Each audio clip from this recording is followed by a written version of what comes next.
Hello, Daughters Advocating for Restoration. We've had some interesting activity on our Facebook group today, and I thought it would be a good opportunity to unpack the amendment that was adopted at the 132nd Continental Congress in 2023. I know most of you have probably heard about that, and it's a very confusing set of circumstances because if you need to go watch the video of the business meeting where it played out. But essentially, what happened is there was a proposal to amend Article 3, eligibility, by striking out the words personally acceptable to a chapter and adding anti-discrimination language. I don't know it verbatim, but basically that chapters may not discriminate against a member based on their race, religion, sexual orientation, age, disability, or any other characteristic protected by applicable law. That last one is what I think is the linchpin in this.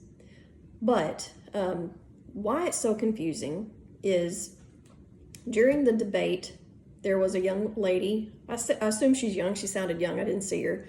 There was a lady from Philadelphia that came up to the mic and she asked the President General if this amendment would prohibit chapters from turning men that self-identify as women away. I'm not quoting her verbatim, but that was the spirit of what she was asking. And again, you can go watch the video, but the President General kind of hems and haws, and you can tell she's uncomfortable.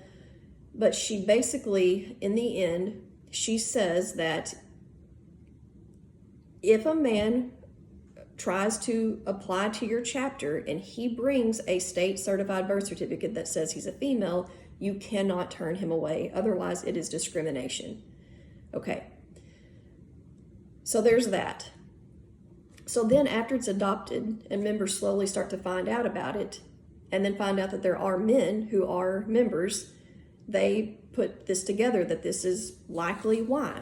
Well, what the President General also said was that even before that amendment was adopted, that men were still eligible for membership. And that was probably true, because I think what happened is men became members with their amended birth certificate, and then they were like, oh no, what are we gonna do? We gotta fix this in a way that allows for it. So I think that's why they did this 2023 amendment. But I maintain that regardless of how anybody feels about that amendment, the fact remains that men are eligible if they have a birth certificate that's been amended. That's undisputed. And you can go look at the President General's message from October 2023 that confirms this, as well as an FAQ that was internally circulated between state and national officers. And we'll have a whole nother video about that. It's a very disturbing one-pager that we need to unpack, as they say. But the reason why this is all so confusing is because, once again, when we bring that up, we are admonished and basically told that we can't get it through our heads that that amendment had nothing to do with allowing men to be members. And also, there is an email that was sent to all the daughters in North Carolina from the state regent, and there is a section that says addressing the misinformation campaign. It says, a small but vocal group has misrepresented these amendments, falsely suggesting that NSDAR now admits men. This deliberate distortion has caused unnecessary division among members and confusion within the public. Okay, so I hope that is established in a non-confusing way, what's going on with that amendment.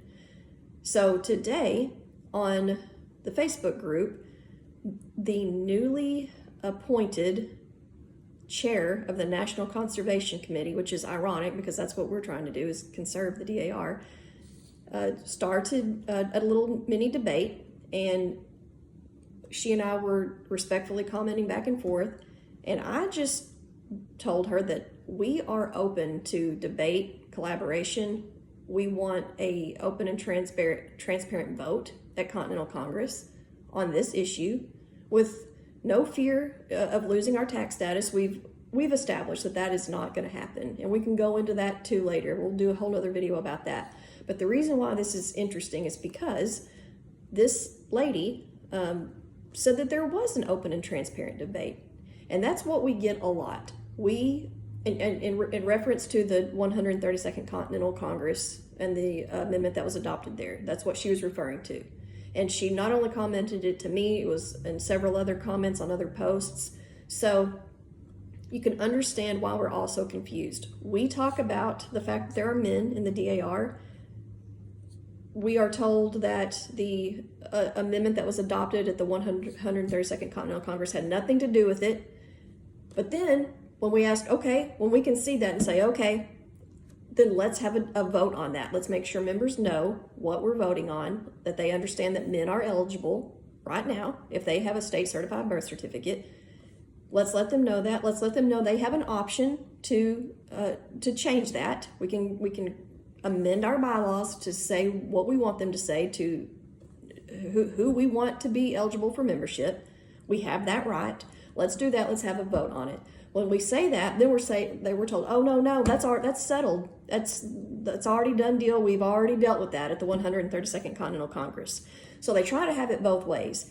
Well, this is too important to just say, well, okay, well, I guess you're right. It's too important. We are the daughters of the American Revolution. We cannot just say that men who think they're women are women. We cannot do that. If we want to maintain integrity in who we say we are and our genealogical records, we cannot allow this to stand. It has nothing to do with being mean or wanting to exclude people, other than the fact that we've done that from 1890. We have excluded men from 1890. We want to stick with that because we say we're a women's only organization, and we recruit based on that. It's dishonest to do otherwise. So ladies, I hope that is it is confusing. I hope I have done a good job in explaining why it's confusing and explaining where we're coming from and why we would like to have a meaningful conversation and debate with those who disagree with us, who oppose what we're saying. We're open to that. We have an open mind. We're willing to listen. So please continue to support us and pray, and just remember that we believe in restoration. We ask God for his help. We pray that he continues to bless us, and we believe in restoration, not because of who we are, but because of who he is.